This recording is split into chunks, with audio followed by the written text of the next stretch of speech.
ഓം നമോ ഭഗവതേ വാസുദേവായ. ശ്രീമന്നാരായണീയം ദശകം 20 ഋഷഭയോഗീശ്വര ചരിതം.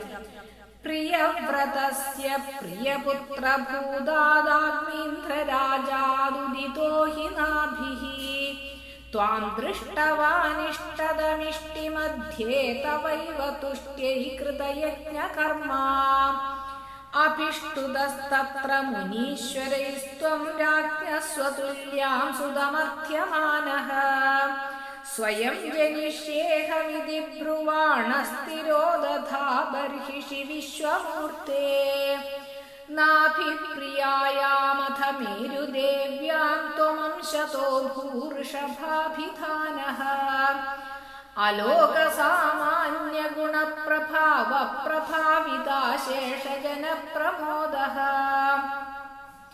ത്വയി ത്രിലോകീഭൃതി രാജ്യഭാരം നിധായ നാഭിഃ സഹ മേരുദേവ്യാ തപോവനം പ്രാപ്യ ഭവന്നിഷേവി ഗതകിലാനന്ദപദം പദം തേ ഇന്ദ്രസ്ത്വദുത്കർഷകൃതാദമർഷാദ്വവർഷനാസ്മിന്ന ജനാഭവർഷേ യദാ തദാ ത്വം നിജയോഗശക്ത്യാ സ്വവർഷമേന വ്യദധാസ്സു വർഷം ജിതേന്ദ്രദത്താം കമനീം ജയന്തീമദോദ്വഹന്നാത്മരതാശയോപി അജീജനസ്തത്ര ശതം തനൂജാന്യേഷാം ക്ഷിതീശോ ഭരതോഗ്രജന്മാ നവാഭവൻ യോഗി വരാ നവാന്യേ ത്വപാലയൻ ഭാരതവർഷഖണ്ഡാൻ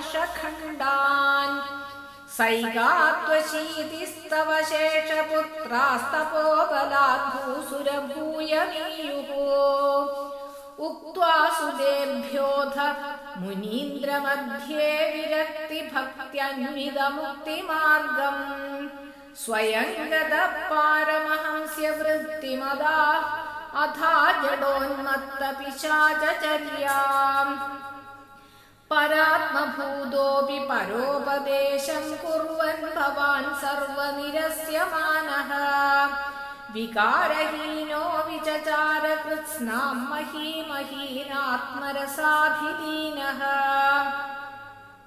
ശയുംവൃദംഗോ മൃഗകാകചര്യാം ചിരം ചരന്നാപ്യപരം സ്വരൂപം ദവാഹൃദാംഘകുടകാചലേ ത്വം താപാൻ മമാപാകുരുവാതനാഥ.